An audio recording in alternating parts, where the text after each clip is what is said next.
Everyone, welcome back to the channel. ಎಲ್ಲರೂ ಹೇಗಿದ್ದೀರಾ? Hope ಎಲ್ಲರೂ ಆರಾಮಾಗಿದ್ದೀರಾ ಅಂತ ಭಾವಿಸ್ತೀನಿ. ನಾನು ಕೂಡ ತುಂಬಾ ಚೆನ್ನಾಗಿದ್ದೀನಿ.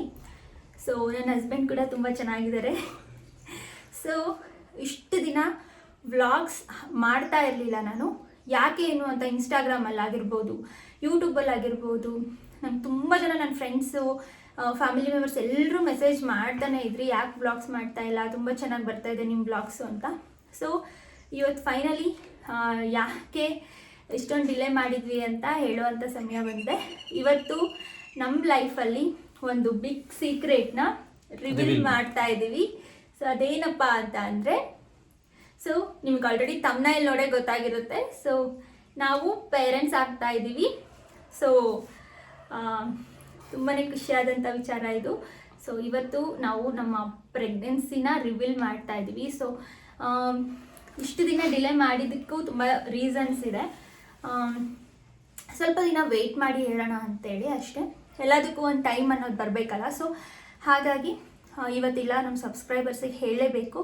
ಯಾಕಂತ ಅಂದರೆ ನಿಮ್ಗಳ ಬ್ಲೆಸ್ಸಿಂಗ್ಸ್ ನಮ್ಮ ಪಾಪು ಮೇಲ್ಗಡೆ ಯಾವಾಗಲೂ ಇರಬೇಕು.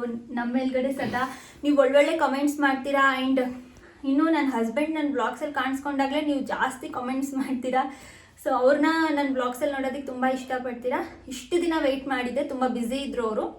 ಸೊ ಅವ್ರ ಜೊತೆನೇ ಈ ವ್ಲಾಗ್ನ ಶೇರ್ ಮಾಡಬೇಕು ಆ್ಯಂಡ್ ಪ್ರೆಗ್ನೆನ್ಸಿ ಜರ್ನಿನ ಇವ್ರ ಜೊತೆ ನಾನು ಶೇರ್ ಮಾಡಬೇಕು ಅಂತ ಇಷ್ಟು ದಿನ ವೆಯ್ಟ್ ಮಾಡಿ ಸೊ ಫೈನಲಿ ಇವತ್ತು ಹೇಳ್ತಾ ಇದ್ದೀವಿ. ಸೊ ನಾವಿಬ್ಬರು ಪೇರೆಂಟ್ಸ್ ಆಗ್ತಾ ಇದ್ದೀವಿ.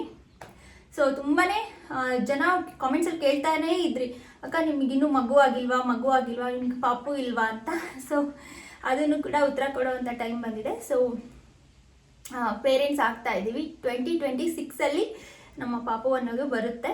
ಸೊ ಈಗ ನಾವು ಪ್ರೆಗ್ನೆನ್ಸಿ ರಿವೀಲ್ ಮಾಡ್ತಾ ಇದ್ದೀವಿ. It was planned or unplanned?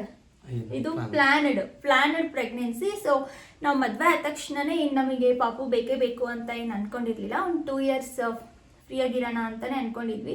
So because ನಂದಿನ್ನೂ studies ಎಲ್ಲ ಕಂಪ್ಲೀಟ್ ಆಗಿರಲಿಲ್ಲ. ಸೊ ಹಾಗಾಗಿ ನನ್ನ ಹಸ್ಬೆಂಡ್ ಕೂಡ ಅಷ್ಟೊಂದೇನು ತಲೆ ಕೆಡಿಸ್ಕೊಂಡಿದ್ದಿಲ್ಲ. ಸೊ ಆದರೆ ಆಗಲಿ, ದೇವ್ರು ಕೊಟ್ಟರೆ ಅದನ್ನು ನಾವು ಇದು ಮಾಡ್ಕೊಳ್ಳೋಣ, ಇಲ್ಲ ಅಂದರೆ 2 years ಆಫ್ಟರ್ 2 years ಪ್ಲ್ಯಾನ್ ಮಾಡೋಣ ಅಂತ ಅಂದ್ಕೊಂಡಿದ್ವಿ.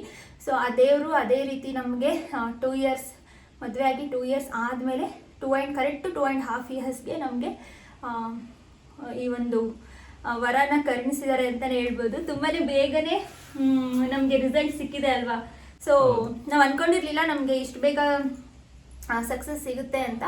ಸೊ ನಾವೊಂದು 6 months 8 monthsinದನೂ ಪ್ಲ್ಯಾನಿಂಗಲ್ಲಿದ್ವಿ, ಟ್ರೈ ಮಾಡ್ತಾ ಇದ್ವಿ. ಸೊ ಅಂದ್ರೂ ಕೂಡ ನಮಗೆ ಸೆಕೆಂಡ್ ಮಂತಲ್ಲೇ ನಮಗೆ ರಿಸಲ್ಟ್ ಪ್ರೆಗ್ನೆನ್ಸಿ ಪಾಸಿಟಿವ್ ಬಂದಿದೆ. ಸೊ ತುಂಬಾ ಖುಷಿ ಇದೆ. ಸೊ ನಿಮ್ಗೇನು ಅನಿಸುತ್ತೆ? ಎಷ್ಟು ಖುಷಿ ಆಯಿತು? ಇಲ್ಲ, ನನಗೂ ತುಂಬ ಖುಷಿ ಆಯಿತು. ಎಲ್ಲರಿಗೂ ಕ್ವಶನ್ಗೆ ಇವಾಗ ಒಂದು ಆನ್ಸರ್ ಸಿಕ್ತು. ಸೊ ತುಂಬ ಜನ, ನನ್ನ ಹಸ್ಬೆಂಡು ಅಷ್ಟೇ, ಹೊರಗಡೆ ಹೋದಾಗಲೆಲ್ಲ ಈಗ ಮದುವೆ ಆಗಿ 1 year ತನಕ ಯಾರೂ ಏನೂ ಮಾತಾಡೋದಿಲ್ಲ. ಅದಾದಮೇಲೆ ನನಗೆ ಆಗಲಿ ನನ್ನ ಹಸ್ಬೆಂಡಿಗೆ ಆಗಲಿ ಹೊರಗಡೆ ಹೋದಾಗ ತುಂಬ ಜನ ನೀವಿನ್ನೂ ಗುಡ್ ನ್ಯೂಸೇ ಕೊಡಲಿಲ್ಲ. ಸೊ ಏನಂದರೆ ನಮ್ಮ ಮೇಲೆ ನಮಗೆ ಡೌಟ್ ಬರೋ ರೀತಿ ಮಾಡಿಬಿಟ್ಟಿದ್ರು. ಅಂದರೆ ನಮಗೆ ಮಗು ಆಗುತ್ತೋ ಇಲ್ವೋ ಅಂತ ನಮಗೆ ಕಾನ್ಫಿಡೆನ್ಸ್ ಇಲ್ಲದೆ ಇರೋ ರೀತಿ ಜನ ಮಾತಾಡಿದರು. ಅದರಲ್ಲೂ ನಾವು ಸೊ ಹಳ್ಳಿಯಲ್ಲಿ ಇರೋದ್ರಿಂದ ಸೊ ಜನರೆಲ್ಲರೂ ಈ ರೀತಿ ಅಂದು ಅದಕ್ಕೋಸ್ಕರನೇ ತುಂಬಾ ತಲೆ ಕೆಡಿಸ್ಕೊಂಡಿದ್ವಿ. ಕೂಡ ಆಗುತ್ತೆ, ನೀನೇನು ಸ್ಟ್ರೆಸ್ ಮಾಡ್ಕೋಬೇಡ ಅಂತ ಹೇಳಿ ಭಾಳ ಜನ ಕೇಳ್ತಾ ಇದ್ರು ನಮಗೂ ಕೂಡ, ನಿಮ್ದು ಯಾವಾಗ ಖುಷಿ ವಿಚಾರ ಅಂತ ಹೇಳ್ಬಿಟ್ಟು. ಈಗ ಖುಷಿ ವಿಚಾರನ ಎಲ್ಲರ ಮುಂದೆ ಹಂಚ್ಕೊಳ್ಳೋ ಸಮಯ ಬಂದಿದೆ ಆಯಿತಾ. ನಾವು ಬೇಗನೆ ಹೇಳ್ಬೇಕಿತ್ತು, ಸ್ವಲ್ಪ ಬೇಡ, ಸ್ವಲ್ಪ ಅವು ಇವು ಅಂತ ಹೇಳಿ ಹೇಳಕ್ ಹೋಗಿಲ್ಲ. ಈಗ ಫಸ್ಟ್ ಪ್ರೆಗ್ನೆನ್ಸಿ ನಾವು ಟೆಸ್ಟ್ ಮಾಡಿದ್ದು ಕೂಡ ನಾನು ವ್ಲಾಗ್ ಮಾಡ್ಕೊಂಡಿಲ್ಲ. ಅಂದರೆ ತುಂಬ ಜನ ಯೂಟ್ಯೂಬರ್ಸ್ ವ್ಲಾಗ್ ಮಾಡ್ಕೊಳ್ತಾರೆ ಫಸ್ಟಿಗೆ ಪ್ರೆಗ್ನೆನ್ಸಿ ಪಾಸಿಟಿವ್. ನನಗೆ ಅದು ಮಾಡ್ಕೋಬೇಕು ಅಂತ ಅನಿಸಲಿಲ್ಲ, ಯಾಕಂದರೆ ಇದು ಒಂದು ಪ್ರಿಷಿಯಸ್ ಮೂಮೆಂಟು. ಸೊ ನನಗೆ ಅದನ್ನೆಲ್ಲ ವೀಡಿಯೋ ಮಾಡ್ಕೋಬೇಕು ಅನ್ನೋ ಒಂದು ಇಂಟೆನ್ಷನ್ ಇದ್ದಿದ್ದಿಲ್ಲ. ಸೊ ನಾನು ನನ್ನ ಹಸ್ಬೆಂಡ್ ನೋಡಿದ್ದು ಫಸ್ಟ್ ಟೈಮು.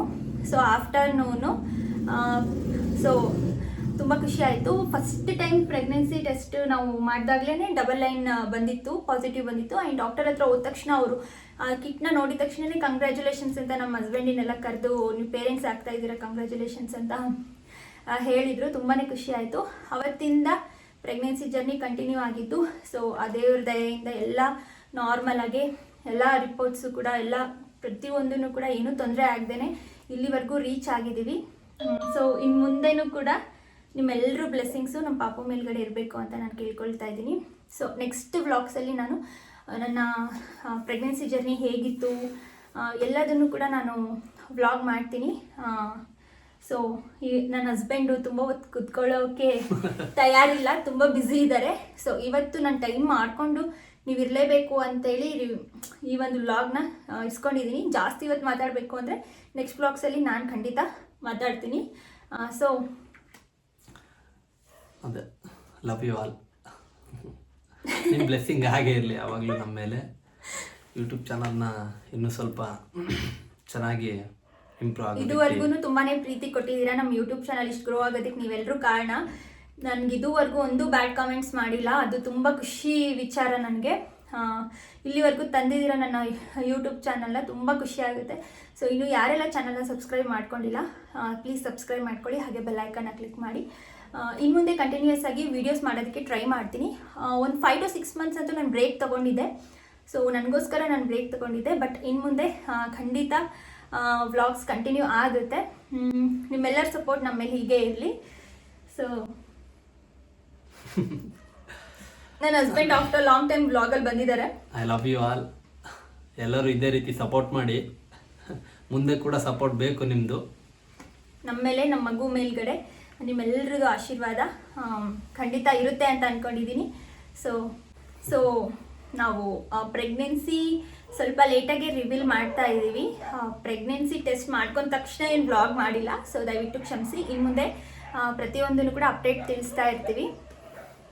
ಸೊ ಇವತ್ತಿಗೆ ವ್ಲಾಗ್ನ ಎಂಡ್ ಮಾಡೋಣ.